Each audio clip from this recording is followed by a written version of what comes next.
મિત્રો વાત છે અમદાવાદની। અહીં જ્યાં ઊભો છું ત્યાં પાછળ તમે જોઈ શકો છો આ પાર્કિંગ સ્પેસ છે। ગવર્મેન્ટે સિટીમાં ટ્રાફિક ઓછો થાય એ હેતુથી કદાચ પાર્કિંગ સ્પેસનું નિર્માણ અહીંયા કર્યું હશે, જેથી કરીને અહીંયા જે આવતા લોકો હોય તે અહીંયા કદાચ કાર મૂકતા હશે, જેનાથી કરીને કે બીજી બધી જગ્યાએ બહાર મૂકવાથી ટ્રાફિક ના થાય। પણ અહીંયા પાર્કિંગ થયેલી શેની છે?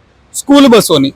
સામેના પક્ષે બી તમે જોશો ને તો ટ્રેવલ્સની લક્ઝરી વગેરે ઊભી છે। 100 મીટર આમ જોઈ લો ને 100 મીટર આમ જોઈ લો, સળંગ અહીંયા તમને બસો ને બસો જ દેખાય છે। આ પાર્કિંગ માટે, નોર્મલ પબ્લિકના પાર્કિંગ માટે બનેલી જગ્યા છે। આવી કોઈ પ્રાઇવેટ સ્કૂલ છે, જે બહારની સ્કૂલો છે તેના માટે થઈને આ બસોને પાર્કિંગ બનાવેલું છે। આના લીધે થઈને બીજા જે લોકો અહીંયા આવતા હશે, નોર્મલ સિટીઝન, એ લોકોને તો અહીંયા પાર્કિંગ સ્પેસ નહીં મળવાનું। એના લીધે થઈને દુકાનોની બહાર ગાડીઓ મૂકવામાં આવશે, હોટલ્સની બહાર ગાડીઓ મૂકવામાં આવશે, ટ્રાફિક વધવાનું જ। તો એક હેતુથી જે નિર્માણ થયેલી જગ્યા છે એનો ઉપયોગ કઈ બીજો જ થઈ રહ્યો છે।